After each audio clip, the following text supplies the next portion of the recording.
All right, it is a Tuesday edition of AU Undercover and Sidelines. Producer Brendan Martin making everything happen behind us. And Doug Dean going to join Ronnie Sanders and me in just a moment. Ronnie, where do you even start with so much stuff happening down at Auburn? Big game tonight, Vanderbilt, and Saturday, the first time ever. Number 1 Auburn, number 2 Alabama, and the IBOB, as Kevin Skarbinski calls it, the Iron Bowl of basketball. Brendan smiling a little bit from what happened Saturday, but we'll just moving right along. Nothing to see here, Ronnie. Yeah, it's going to be an interesting weekend. I think this is the first time there's ever been a 1-2 matchup in the Southeastern Conference. And for it to be Auburn and Alabama, that's pretty, if it was Kentucky and Tennessee or Kentucky and Arkansas back in the day, or even Kentucky and Florida, when Florida was good, that's one thing. But I mean, for it to be Auburn and Alabama, that's a pretty unique thing in this state. And one thing, I've lived back here 4 years. We lived in Orlando for 12 and lived in Gainesville for 3 before that. And it matters here. Everything does. And it's not just football. It's basketball, it's football, it's softball, it's academics, it's, endowments, it's everything. So it's a pretty neat thing right now. It really is. And looking on, I go to the AU Undercover website, I'll admit it, 15 times a day probably. And there's a lot of great content on there. Doug Dean will be on in just a minute. Before we do that, DJ Durkin news on the contract extension is a big deal. It is. I think he had some interest from some other places, and I think now he's the second highest paid coordinator in the country at $2.5 million, something to that effect. So, big deal for Auburn. DJ Durkin, for those who don't know, is a Will Muschamp guy. Was at Florida with him. Is very well thought of. He's also the former head coach at Maryland. That didn't end well, but in this day and time, it's not uncommon to see a guy get another shot. But DJ's done a terrific job at Auburn. He's very well liked by the administration, on the coaching staff, by the players. He's really been terrific. I think a much different aura around him versus Ron Roberts last year or the year before. Yeah, and Ronnie, Auburn does a great job of keeping their players. If you take a look at the portal, Walker White was a guy I think a lot of people had high hopes for, but at best he would have been third on the depth chart. So Auburn didn't get hurt in the portal, but they brought some really good players in. Before we get into a lot of basketball talk, can't talk enough about Auburn football. Kind of take the portal, what Auburn brought in, and see where these guys are going to likely fit in. Well, they went out and signed the kid from Oklahoma, who's expected to be the starter. And so right now you've got four new quarterbacks. They always want to carry 4. Freeze likes to carry 4 quarterbacks. So you've got 4 quarterbacks, 4 new quarterbacks in the room. So it's well, and Ronnie, you look at the quarterback position in the SEC right now. You've got everybody's been waiting on Arch Manning to assume the mantle at Texas, but I can't remember a year where across the board there's less depth at the position. Garrett Nussmeier, LSU, he's ranked as by a lot of people as the front runner for the Heisman Trophy. That surprises me. But if you look at LSU, you brought in Joe Burrow from Ohio State, 2018. 2019, he wins the Heisman. Jaden Daniels, 22 and 23 from Arizona State. Now Auburn's bringing in Jackson Arnold from Oklahoma. When he came out of high school, I think he was the number 4 quarterback in America, number 10 overall player. I think he grew up in the Atlanta metro area, moved after his sophomore season to the Dallas Metroplex, and had 2 big years out there, goes to Oklahoma. Wasn't working out for him. 46 sacks Oklahoma gave up last year. He didn't have much of a supporting cast. Contrast that to what he's going to have when he steps on campus, when he's already at Auburn to start spring practice. Well, I think it's important that he's there for spring, and Auburn overall talent wise is better than it's been in, I mean, considering you had four consecutive losing seasons, Yeah. uh, it's been pretty rough for the last 4, 5, 6 years, whatever it's been. So um, the talent level is significantly upgraded over the past handful of years. So he should be in a position where um, he's going to have a chance to be successful. That being said, I mean, Freeze likes to throw the ball, and he will have plenty of chances to throw the ball. And there's some really good receivers.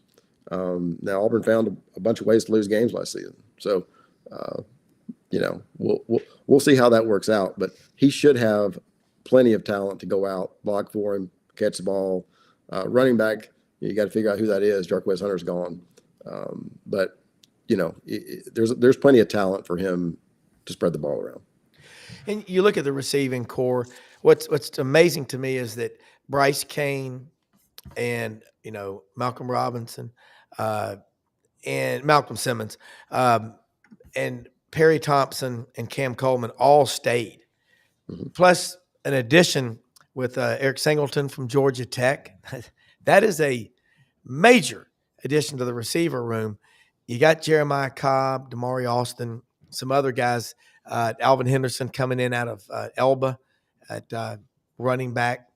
And your guys are expected to pull out of the driveway like they live in the middle of the interstate, doing 110 when they get on campus. And a lot of that's they come in January.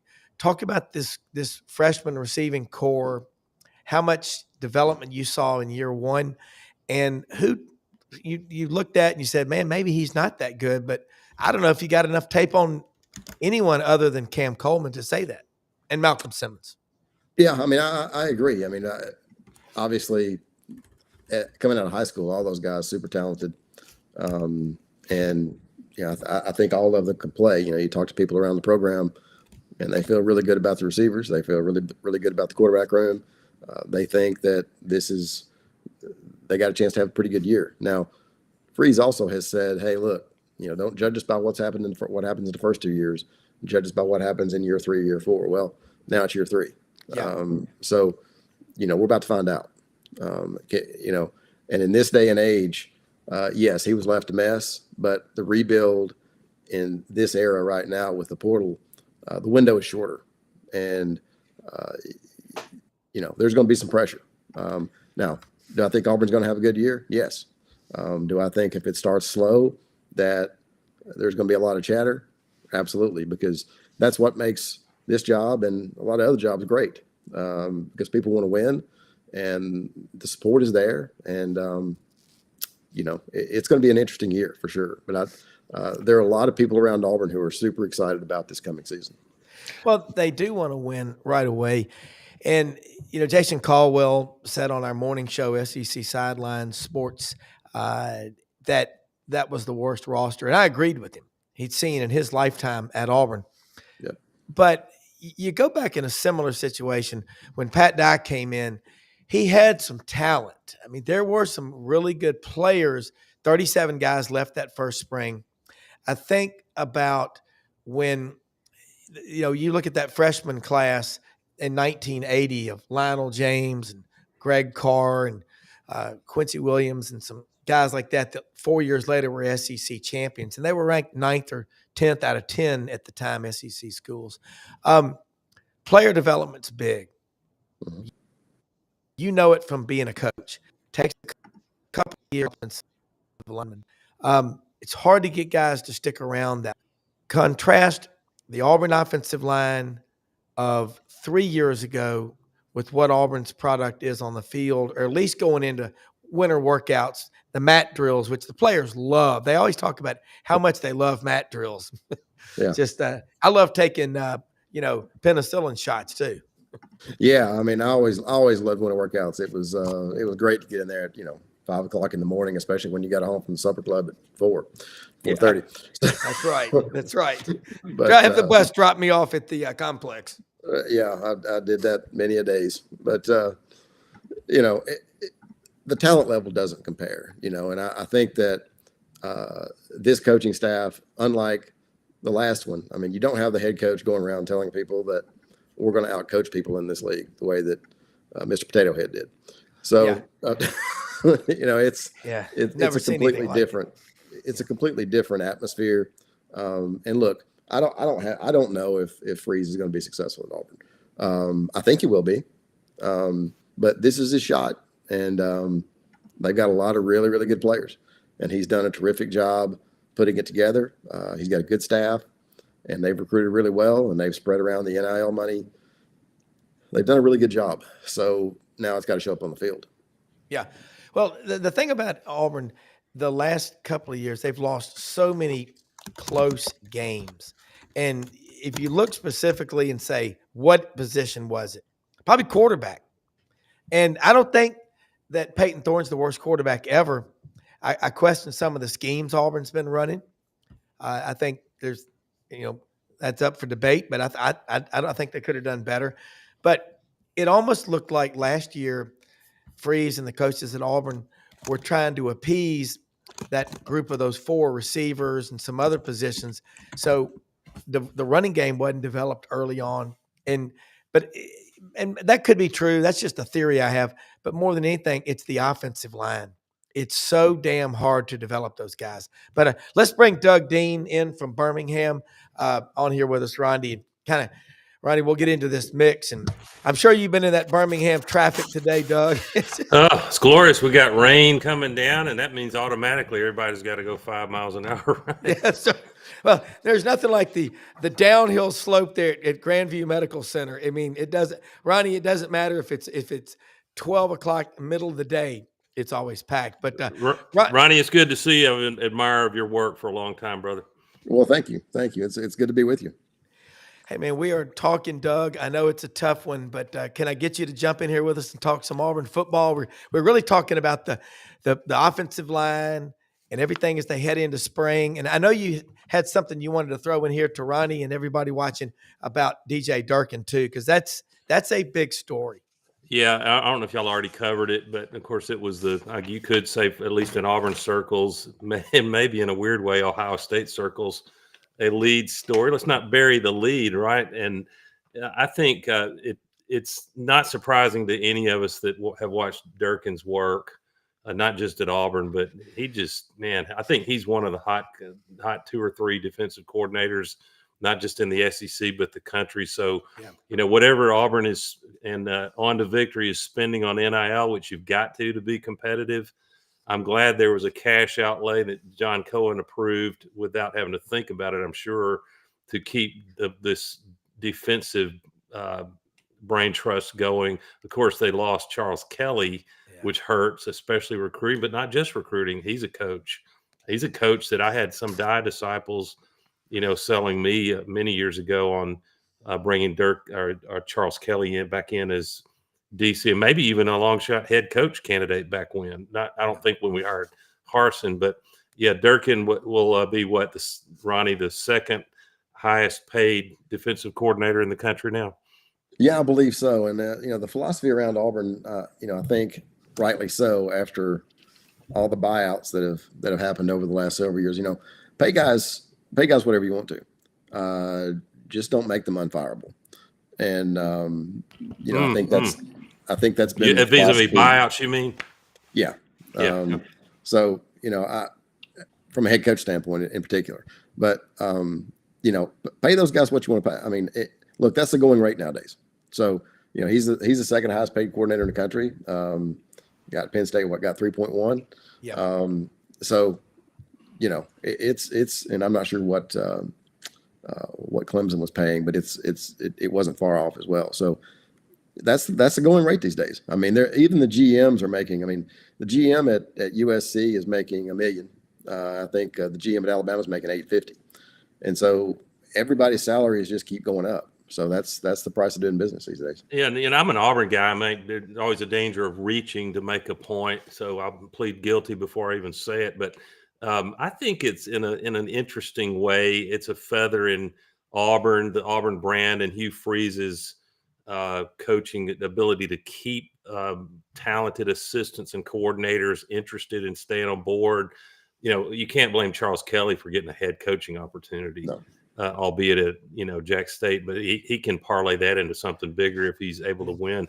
But now, to say that you the defending national champion with a war chest of NIL like Ohio State's always going to have, that you fended them off to keep Durkin, can only help you in the brand, and maybe even in some instances help you in recruiting defensive talent.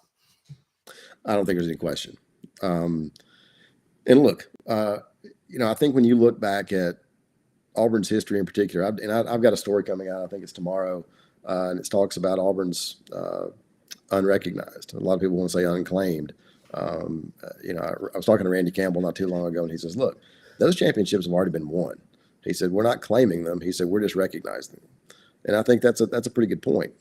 But if you look at Auburn, Auburn had a great history, great tradition, all those things. But since Dye came on board, before Dye, Auburn had one conference championship, one national championship. Since Dye, there have been Dye had 4. Terry really should have had one in '97. Yeah. Tuberville had one in 2004. Chiswick had one. Gus had one.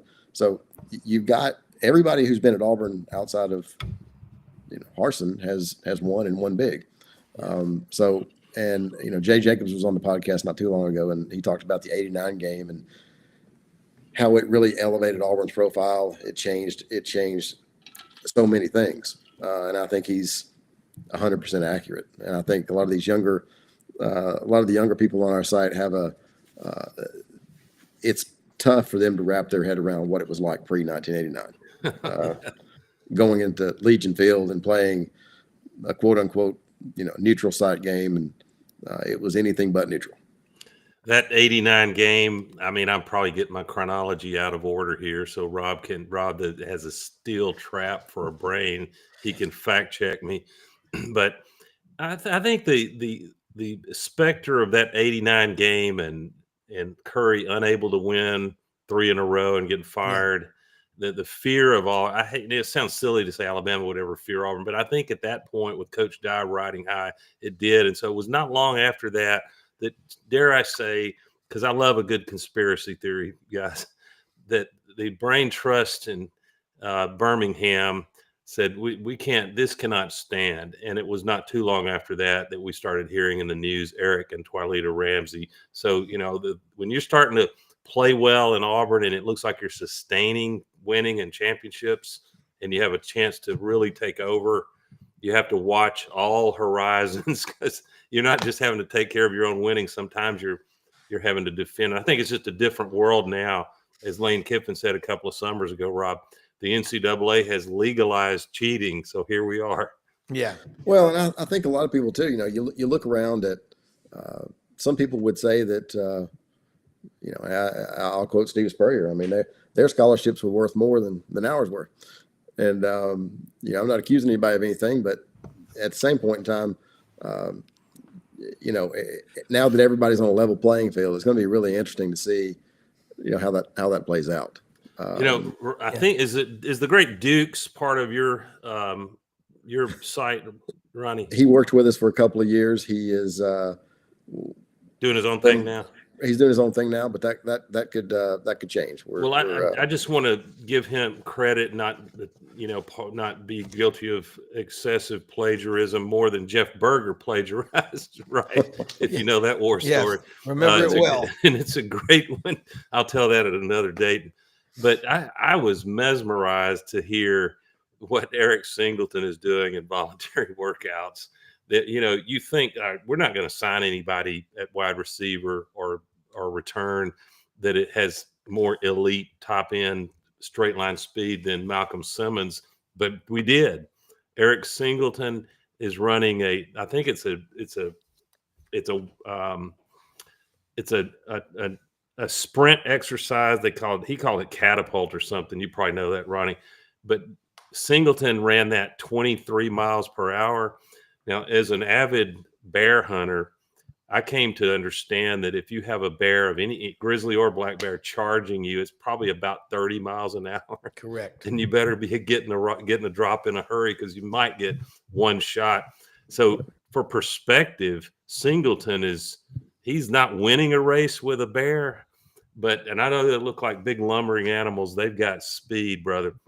But that equates to it's not internet or message board hyperbole to try to extrapolate that into a legit 4.240. Is that insane? And this wide receiver group is, if it's who we think we've got, and Jackson Arnold most likely can deliver the ball on, we're going to be a problem for defenses, I believe. Yeah, I agree with you 100%.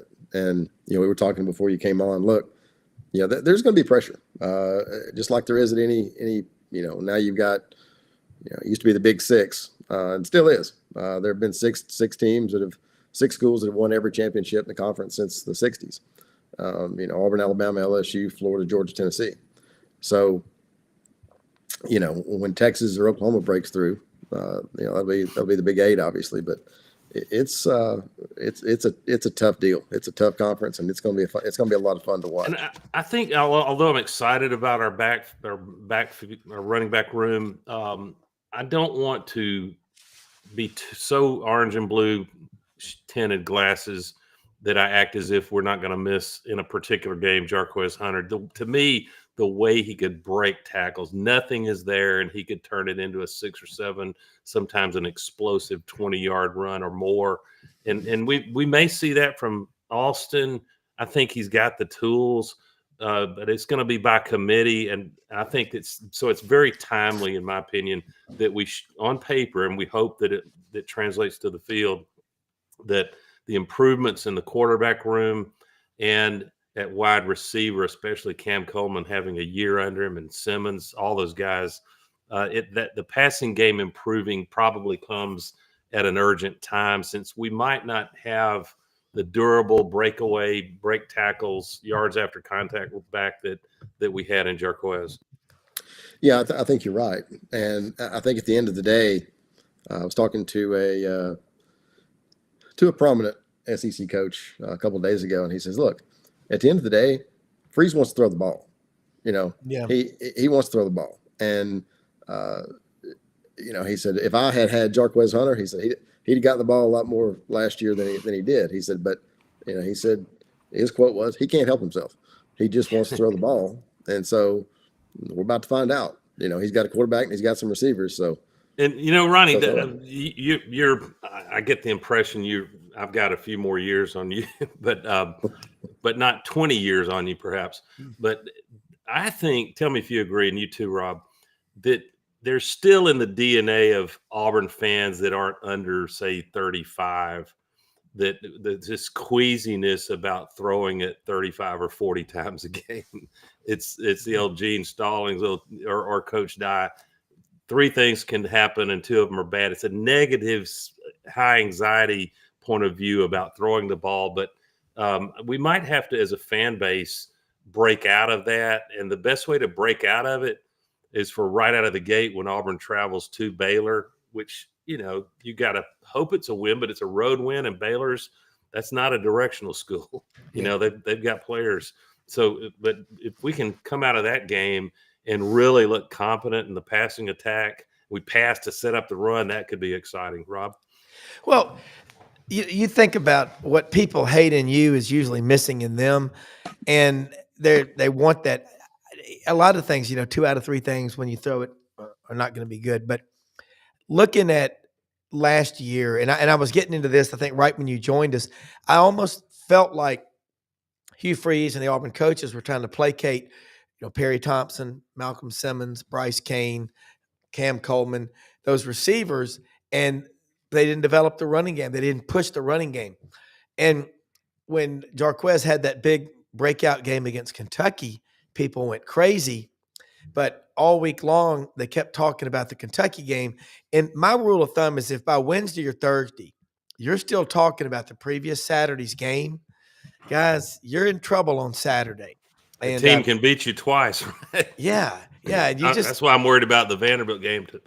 Yeah, me too. You can't have I don't think this team, as old as they are, will have a hangover, not pivoting out of football and into basketball. But when coaches really earn their money is whether it's through rough practices, or loving on you one way or the other. They get you past a loss. You have a short memory like a golfer has to have after a triple birdie. I mean, a triple bogey. Yeah, I Well, agree. you know, Doug, you said something earlier about Alabama fearing Auburn and the situation there. You know, it's going to be interesting this year. Yeah, even when Auburn's terrible, the games in Auburn against Alabama tend to be. They have anxiety about that. Yes, and that's not me saying that. That's my good Bama friends that I count and whether I hunt with them. And there's some classy ones at high IQ football, and they do not like coming to Jordan-Hare Stadium. No, and I worked for Nick Saban at LSU, and know plenty of people who have worked on his staffs over the years. He hated it. Hated going down there, and even on game day last year, he said, "Did he hate it even at LSU, Ronnie?" Not in the same way. Different, yeah. And I was only there. there. There's a fervor when the Iron Bowl is the game at our house. So I could see LSU not. I mean, Jordan-Hare was hard for LSU to play at, but not anything like the Iron Bowl. Yeah, and I was only there at LSU for 1 year. And LSU. We when I was we lost. Auburn beat us. But it was. Coach Saban said it was. His quote was, "It's haunted." 2 or 3 years ago now, one of Alabama's players came out on the radio and said that, "Hey man, my teammates say that Jordan-Hare, it gives their players superpowers." And you see quotes like that over and over again. And look, I've been to a lot of Iron Bowls, and I still, my wife, she's a Florida Gator, and we met down there when I was working down there, and I remember taking her to her first Iron Bowl, and she looked around, and she's like, "Are you serious?" I'm like, and she'd been a part of big games. She was a sports nutritionist. She'd been at, Florida State and Florida, Georgia. I mean, so she'd been around big games. This is a whole different level.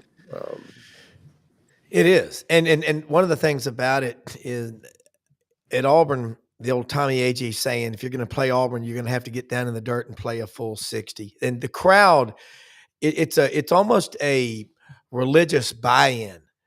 The crowd loves Auburn with there's so much fervor and but it's a love of the laundry, and they love those players. And I think just my take on it is Auburn's doing an exceptional job of keeping their players around, and it's through NIL. And I have a friend who runs one of the collectives for Auburn, and I know some people involved in it, and I talked to him about it. Yeah, I don't like NIL. I don't like the portal, but either you embrace it or you are just going to be yesterday's news. You're going to be a dead man walking. And I think Rob Dabo sounded antagonistic to it for a while, but he did. Reality has brought him around, hasn't it? It has. And Ronnie, when he gets back on here with us, I want to get the take on that, because we talked with Jordan Davis Hill, 24/7 Sports, who covers Georgia, this morning on the show. Kirby likes maybe 5 or 6 kids a year if they're the perfect fit, but he builds his program out of high school, and that is the way he does it. Lane Kiffin doesn't like to recruit that much, so he likes to get the kids that want to come, the best ones, and then he's going to go, and Lane Kiffin's going to go say, "Hey, I've watched you at XY school, Z school for a year or two. I want to pay you to come play for me at Ole Miss." And then you got Dabo, who's brought in a couple of portal guys this year. But those are the 3 schools of coaching: the Kiffin way, the Kirby way, the Dabo way. But Ronnie, I gotta ask you, and you know that Auburn culture really well. You've also coached against it from afar, and I think that's something Terry Bowden was big on. And I got to say this, and you and I were talking earlier today. If you go back when he was hired, and right after the press conference, he jumped in that car in that Christmas parade in Auburn and ran out, recruited Willie Anderson out of Viger. He went and got Marcellus Mostello out of Gadsden. He got the big tight end out of Theodore, Alabama. He kept Auburn in August of '93 when that probation was announced.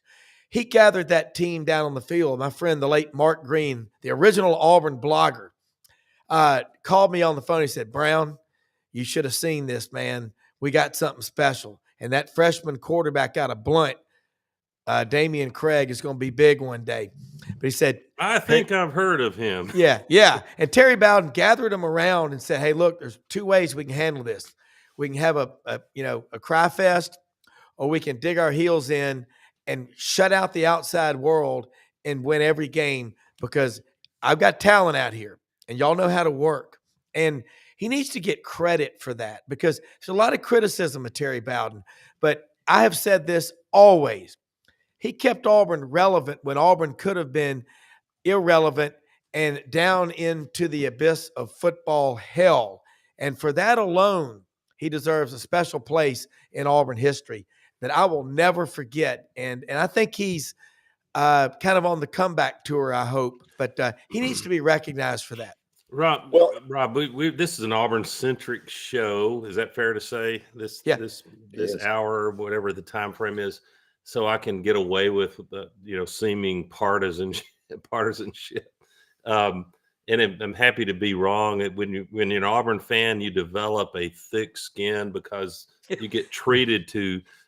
I've said, Ronnie, that our problem in Auburn football is our standard deviation is way too big. We can go 3-9 and the next year run the damn table and or make a playoff. And I would like to shrink that a little, where a bad year is 8 wins and a big year is you're in the playoff, and we can do that now. But I was thinking, if you look at the strategic architecture of college football right now and how the playoff system works, and the fact that last year, if we didn't have the insanity of conference champions, for God's sake, in lesser conferences getting a bye, an open date, and then I think there was an argument, not a strong one, but an argument for South Carolina, Ole Miss, and Alabama, or at least one or two of those to be in it. And certainly if we got to 16 teams, they're in.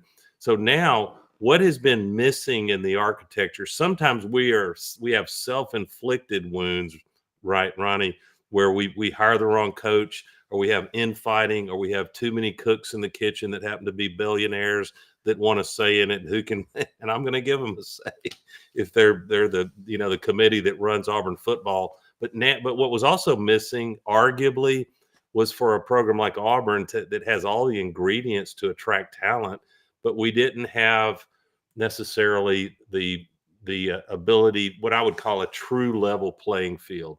I think right now there are always going to be the Ohio States and the Texas programs and others, and Georgia and even Alabama, that have a lot of money and they can go build or buy a roster, but so can Auburn, enough to be really competitive. And so I think now if we can start, this year is going to be very telling. My hope is, I'm not going to be one of those irrational Auburn fans that says 10 wins is the ceiling, or the floor this year. That's kind of absurd. If Ole Miss with that roster couldn't do it last year, then we know how tough it is. But I believe the roster will be there, and it's up to this coaching staff to deploy it and make it happen. And you need a little lady luck along the way.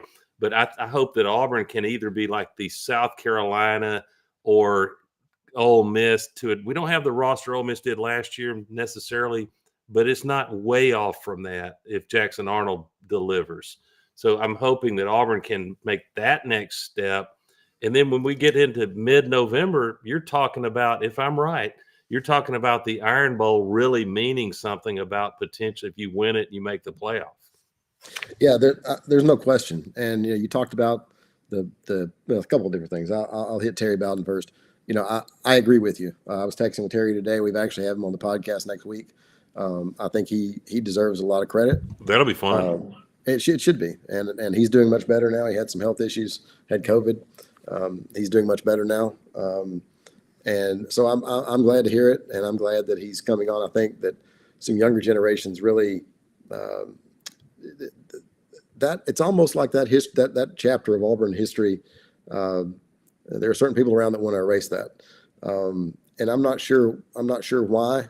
I guess I do know why, having been there, but Um, there's no reason to, because if you look at Terry, I mean, won his first 20 games, 21-1, and then won 8 the next 2 years, and then won 10 in 97. And look, if Karsten Bailey doesn't drop God knows how many passes in that game, then Auburn wins. I think we lost 29-30. So, in the next year, obviously the bottom fell out, and there were a lot of reasons for that. But as far as leadership at the university, I think that's been the biggest issue at Auburn for years. And the biggest problem was, you had Gouge, who was completely unplugged from athletics. You had Stephen Leith, who was completely plugged into athletics. And, tragic hire. Yeah, and look, he had ethical issues at Iowa State, and so you bring him in there, and then he hires Alan Green, who, really, what can you say? Nice guy, in over his head. Yeah, and then, then you bring back Gouge after Leith gets fired, who is on record as saying, "I don't fire coaches, I fire athletic directors." Well, he was a laissez-faire president, right? Yeah, he was. And so now you've got a president who understands football and understands how important it is at Auburn. You've got an AD who understands that as well, and you've got a football coach who has SEC experience. So, and then you've got Bruce Pearl in basketball. So everything is lined up for Auburn to do well. The systems and processes are in place, aren't they? They're in place. And one thing about Auburn that's a little bit different than some of these other places is all these other schools, if you look around the conference, they're all the state school. Auburn's really the only one that has kind of broken through, which is pretty interesting. It's so cool. Did I interrupt you, Ronnie? I'm sorry. No, you're good. No. I was. Let me throw something in along that line. When you're not the University of, when LSU is the University of Louisiana, even though there's the University of Louisiana in Lafayette, but that's what makes Auburn such a unique story right there. And as far as the alignment, about 3 weeks ago, we had Paul Feinbaum on the show, and then Brendan had interviewed Mountain Brook resident Paul. Yeah, that's right. Back into the city. But we had Paul Feinbaum on. Great conversation. And then Brendan also added to the show. He had interviewed Urban Meyer and Steve Spurrier. And Urban Meyer made a great point. He said, I think what you have to have is alignment. He said, if you have alignment from the president to the athletic director to the board of trustees and regents and the faculty, the alumni, the coaches, you can accomplish anything. And that man detests losing. Hugh Freeze, I know a lot about him from Memphis, from people that coached against him. I've heard everything you can imagine. He can recruit. And he's at a place with a super passionate fan base, Ronnie. I would like to see Auburn welcome back Terry Bowden, Doug Barfield, all these coaches, because Doug Barfield left a lot of talent for Coach Dye to work with. He had P.W. Underwood as defensive coordinator. I knew P.W. when I was at Southern Miss. Yeah. He used to come over and we'd hang out, and he was a piece of work now. He's something else. But good guy. And think about it, the national championship win over Oregon. 17 of the 22 starters on that field were Tommy Tuberville recruits. So we need to, and I thought that was cool that Cliff Ellis kissed the AU logo Saturday when he came back for that recognition 25 years later. But Ronnie, I can't wait to see Terry Bowden on here. If you can't forgive people, there's something wrong with you. You invoke Terry Bowden, and I've got, I think a rational Auburn person, two things can be true as the cliche goes, guys. That you can be aware of and not, dismiss that Terry, I'm sure Terry with his close friends would say, here's a few missteps I made. We're human, I made at Auburn. But and I can't imagine what it must have felt like to be coach at Samford, and you come in your first year and under the weight of probation, you run the damn table. And that's a lot sometimes people don't cope with success defeat can do weird things to you. But I will tell you this: one of the odd things for me to understand all that about Terry and things that I wish had gone differently, but also to look at um, two or three of my absolute favorite, and I was there live and in the flesh. Auburn games were with Terry Bowden as head coach, and probably the my absolute favorite wasn't even at Jordan Hare. It was in 1997 in Death Valley, and that Oh God God. Almighty, that game. I was walking in the stadium.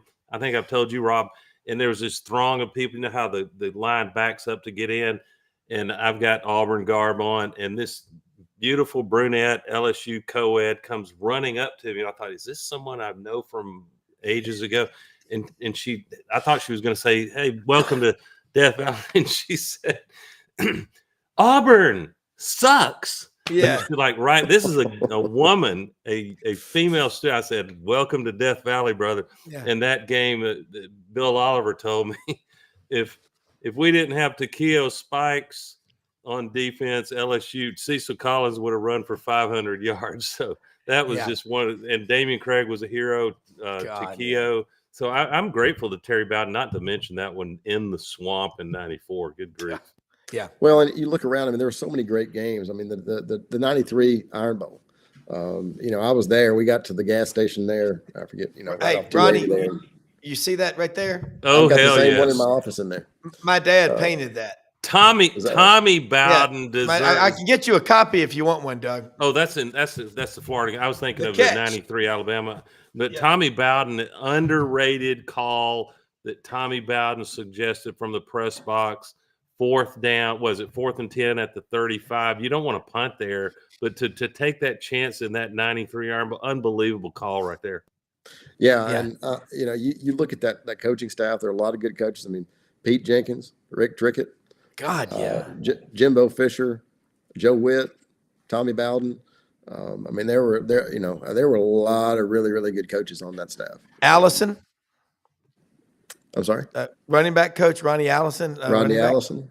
Yeah. Rodney Allison. He messaged And me you on had Facebook not long ago. you had it. And if you look up here, you see up there, the one I'm looking at right there, that's the 1982 Auburn, Tennessee game. My dad painted that.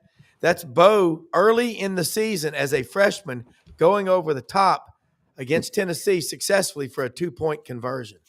Just Yeah, kind of, and I've got a piece of the '97 when we beat Alabama, and my future roommate Freddie Kitchens was the quarterback in '97, and the goalposts came down. Yeah. And I've actually got a piece of the goalpost sitting in my office in there. And you think we might have a lurking Bama fan or two, which would welcome guys with open arms. It's happy hour, and it's nice to be able to enjoy the show at happy hour instead of your 8 a.m. hour, Rob, when I'm have to drink coffee with it. Now, if I'm Frank Duffy, I've got a little Irish whiskey going, but yes, sir. I honestly, you think of hiring decisions and how history takes a right or left turn or hits the ditch. But wouldn't it be fun if you could somehow play out what might have been? Think about this. If Alabama had hired the great Bobby Bowden when they insulted, and he would say, and to be fair to Alabama, they can go through a process however they wish as a headhunter. I don't think you hire a headhunter to hire a college football coach if he's as proven as Bowden. But if Bobby Bowden comes to Alabama and all the advantages and leverage and recruiting advantages they had at the time, I shudder to think how things might have gone. But I guess we would have been treated to a Dye versus Bobby Bowden Iron Bowl rivalry that would have been one for the ages. No question. Terry Bowden never would have been the head coach at Auburn. And furthermore, let's extrapolate that on out. What if Rich Rodriguez takes Alabama before, and backs out and Nick Saban's the right and left turns of what might have been. Yep. I mean, if I remember right, Steve Spurrier actually flew in and considered taking the Alabama job. Flew in one night, looked at facilities, and then went back to South Carolina. So there were a lot of different things that went on. Ronnie, I want to play a little rapid fire with both of y'all. You think about the changes that are happening we had 23 teams in the Southern Conference 100 years ago. There were in 1923 there were 23 teams from Virginia down to Texas and pretty much everything in between. In 1933, the SEC came together.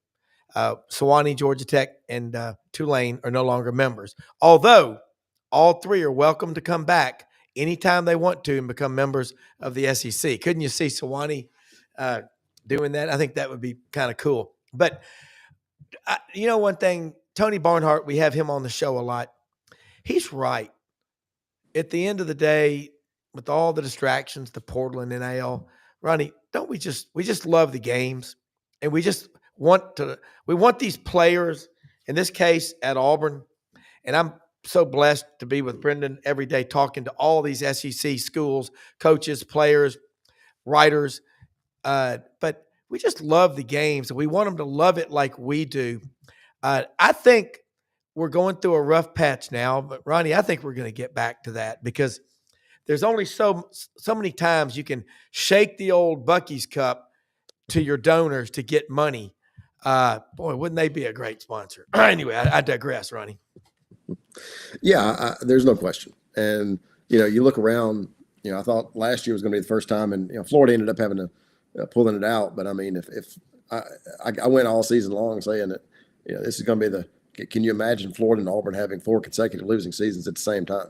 Ugh. And, like I say, Florida kind of pulled it together at the end. But yeah, it's those kinds of places, I'll tell you, Ron Zook told me, he coached at Florida. He said, the loudest place I ever coached was Auburn. He said that 93 game, and that's 94 game, I guess, 93 game, when Calvin Jackson intercepted that pass and took 5. And took it back. I was there, and there was no TV. 90s, Auburn was on probation. No TV, Ronnie. I never, there's certain. I know both you guys. There's certain games. That game is so meaningful to me because my late father. We sat in the south end zone, and would you believe I would buy season tickets, I don't know, 10, 15 years later after my father died, and my seats were almost within 1 or 2 rows from where my dad and I sat. We had just bought on the open market. Wow. But we were sitting in that end zone, and as the fourth quarter started, were you at that game, guys? Oh, I was there. 93. And there was this light drizzle. It wasn't a driving rain. You remember that? Yep. And the fourth, and I started, oh God, we're going to have to kick a field goal and the ball's going to be wet. You start having doom and gloom thoughts.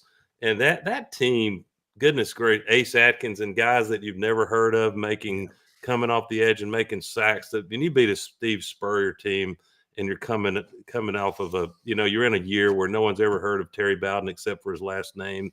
Yeah. And you pull off a shocker like that. And then the encore is to go back and when Spurrier's got every revenge motivation known to man, and you go do it again, that you got to tip your hat to Terry Bowden those 2 years. Yeah, and Ronnie, he did a terrific job, managing the team, and talking about that '93 season. I was down on the goal line. I was sitting on the goal line down there where Frank Sanders caught the pass, and dove in, and then for the Calvin Jackson pass, I was actually in the Florida section. My uncle was a Florida grad, and so we went with them, and I was on the goal line down there on the other side when Calvin Jackson took it back. Trivia question: What play in recent big rivalry memory would remind you of the Calvin Jackson interception for pick 6? Smoke Monday in the Iron Bowl. No, not smoke. It was Hacksaw. Oh, it's like Zacoby McClain. Zacoby McClain out of Valdosta, Georgia.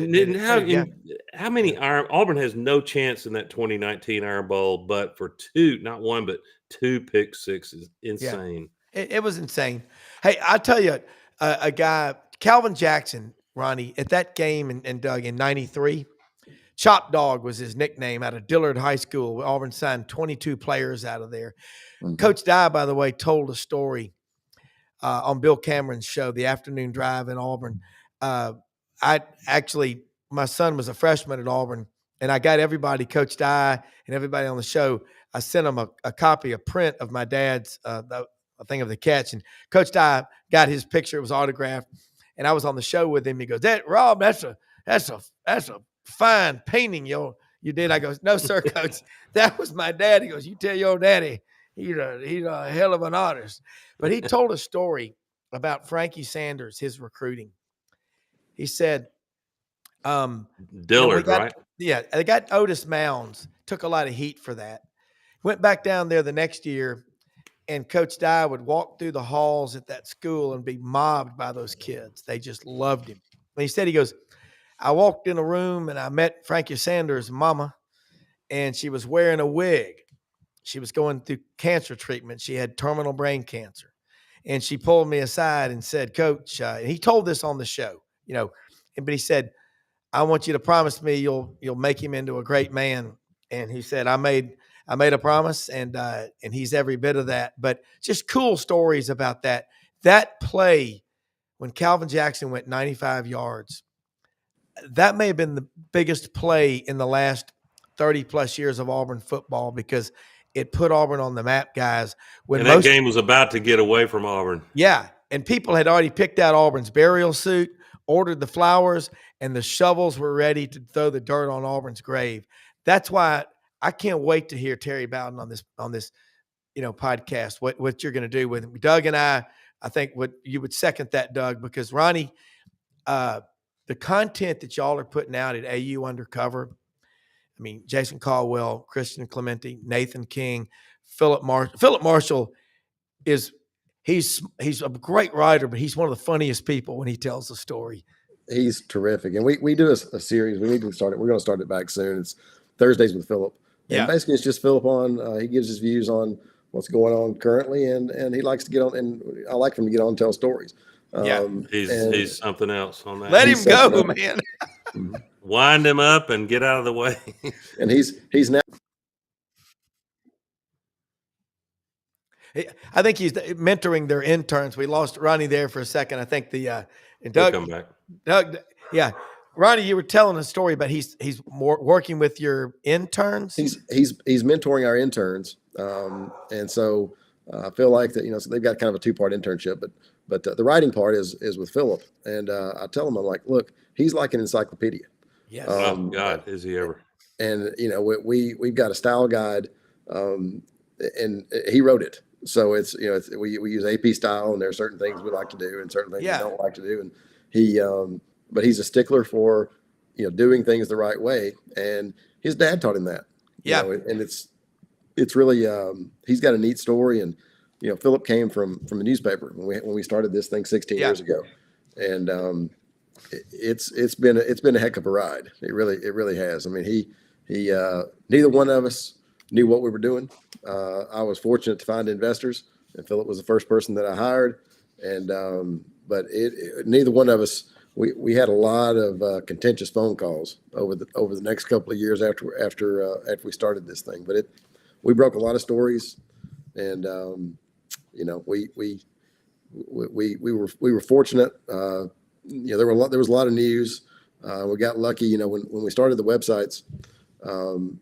My investors were in South Mississippi, and so then you had the Great Recession, and then you had the oil spill, and it was just kind of one thing after another. And so the fact that we were able to be successful, and we had 6 sites at that particular point in time that were affiliated with ESPN, and trying to fund all of them. And so we probably grew it too fast, but Auburn came along great, and look, there's still two sites two more sites on 24/7.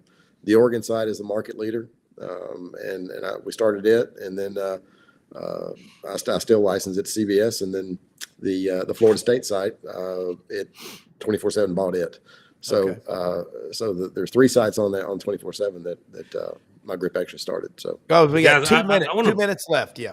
I want to put a quick place card on normally it's an obscure part of looking ahead to the football season, but I think for Auburn, in which we're not, I think we're getting there, but we're not. I don't think there are 8 or 9 games on the schedule that Auburn's likely to dominate when going away. So what do you read into that? Well, kicking game, special teams really matters, and I will be watching as we're in spring and heading into summer. Alex McPherson, bless him, he's had surgery, as you guys know, that was successful. and he's putting weight back on. The fact that he was unable to go last year and dealt with all of that prematurely, it looks like, put Towns Magoo out there as a true freshman in big games.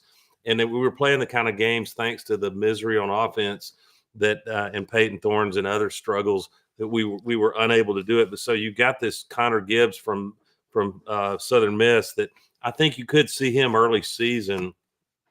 And I hope that they, in the spring and summer, they figure out who can they rely on to make a winning field goal, because we would have won a couple more games last year with more competent place kicking. Yeah, No doubt. yeah. Ronnie and Doug, this is fun. We got to do this again. Big one tonight, Vandy in Nashville Saturday. How crazy is it going to be? And you'll be back on. We'll be back on tomorrow morning on SEC Sidelines. And Ronnie, tell people how they can follow you and all the great content you put out, because there's nobody that does a better job of covering the Auburn Tigers than your crowd. And Powell will agree with me on that one. He outed you last Friday, Ronnie.